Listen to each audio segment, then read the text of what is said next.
शर्लिन की आ गई असली सच्चाई ऋषभ के सामने और ऋषभ ने देख लिया जेल में शर्लिन को पृथ्वी के साथ और ऋषभ मारेगा शर्लिन को जोर से तमाचा। जी हाँ दोस्तों, कुंडली भाग्य के आने वाले धमाकेदार एपिसोड में जब शर्लिन अपने कमरे में वकील के साथ पृथ्वी को जेल से बाहर निकालने के लिए बात करी होगी, तब वकील शर्लिन को कहेगा कि पृथ्वी को जेल से बाहर निकाल पाना काफी ज्यादा मुश्किल है। इसीलिए शर्लिन गुस्से से जोर से चिल्लाकर कहेगी कि मुझे कैसे भी करके पृथ्वी जेल से बाहर चाहिए। और तभी वहाँ पर कमरे के बाहर और कोई नहीं बल्कि ऋषभ आ जाएगा और ऋषभ ये सब शर्लिन के मुंह से सुन लेगा और शर्लिन ऋषभ की परछाई देख लेने की वजह से वकील के साथ फोन पर अपनी बात बदल देगी और वकील को कहेगी कि कैसे भी करके पृथ्वी जेल से बाहर नहीं आना चाहिए। इसीलिए वकील समझ जाएगा कि उसके कमरे में कोई आया है। लेकिन शर्लिन के फोन रखने के बाद जब ऋषभ शर्लिन को कहेगा कि मुझे तुम पर भरोसा नहीं हो रहा और तुम्हारा असली सच मेरे सामने आ चुका है, तब शर्लिन रोने का ओवर ड्रामा करेगी और कहेगी कि ऋषभ जी, आपको मुझ पर क्यों भरोसा नहीं होता। मैं उस पृथ्वी को जेल से बाहर निकालना नहीं चाहती, बल्कि मैं चाहती हूँ कि वो जेल के अंदर ही सड़ा रहा है और हम दोनों मिलकर एक नई जिंदगी की शुरुआत करें और अपनी एक नई दुनिया बसाए। ये सब शर्लिन ऋषभ को कहकर ऋषभ का शक दूर करने की कोशिश करेगी। लेकिन ऋषभ बिना सबूत के किसी पर भी भरोसा न करने की वजह से शर्लिन की बातें मान लेगा और लूथरा उसमें नीचे चला जाएगा,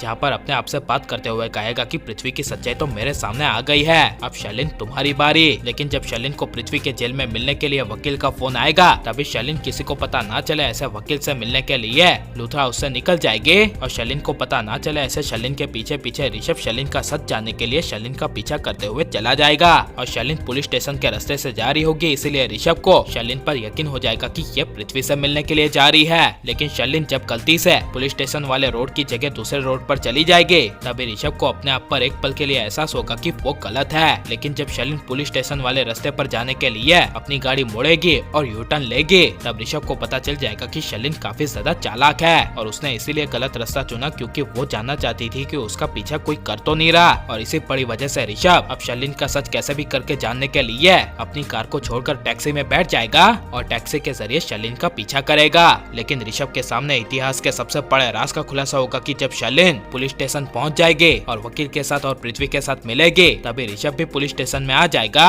जहाँ पर जब ऋषभ शर्लिन से मिलने के लिए पुलिस स्टेशन के अंदर जाएगा और शर्लिन पृथ्वी को दोनों को एक साथ जेल के अंदर बाहर गले लगाते हुए देखेगा, तब ऋषभ के होश उड़ जाएंगे और ऋषभ को एहसास हो जाएगा कि उसकी जिंदगी में शर्लिन एक सबसे बड़ी धोखेबाज है, जिस वजह से शर्लिन को पता ना चले ऐसे ऋषभ पृथ्वी शर्लिन को एक साथ देखकर जेल से अपने घर चला जाएगा। जिस वजह से जब शर्लिन लूथरा हाउस में पहुंचेगी और अपने कमरे में जाएगी, तब ऋषभ काफी ज्यादा गुस्से में होगा और शर्लिन को कहेगा कि अब मुझे तुम्हारा सारा सच पता चल गया है, क्योंकि अभी अभी तुम पृथ्वी से मिलकर आ रही हो और मैंने अपनी आंखों से देखा है। इसीलिए अब तो मुझे शक नहीं बल्कि पूरा यकीन हो गया है और अब मेरे मन में ये सवाल है कि तुम्हारे पेट में जो बच्चा था वो मेरा था या फिर सच में पृथ्वी का था। ये सवाल सुनकर शर्लिन के होश उड़ जाएंगे, जिसके बदले शर्लिन कुछ बोल नहीं पाएगी और उसी वक्त शर्लिन का खेल हमेशा के लिए खत्म हो जाएगा। लेकिन शर्लिन अपने आप को बचाने के लिए ऋषभ के सर पर जोर से वार करेगी और असलियत में ऋषभ जाएगा कोमा में। और लेकिन शर्लिन की सच्चाई सामने आनी चाहिए क्या नहीं, और शर्लिन की सच्चाई आने के बाद ऋषभ अगर कोमा में चला गया और ऋषभ के साथ बुरा होगा तो इसके बारे में आपकी राय क्या है, ये सब हमें कमेंट में जरूर बताएं। और आप प्लीज इस वीडियो को लाइक करो, ज्यादा से ज्यादा शेयर कर दे। अपना हमारे चैनल को सब्सक्राइब नहीं किया तो प्लीज सब्सक्राइब कर ले। मिलता है अगले वीडियो में, टेक केयर।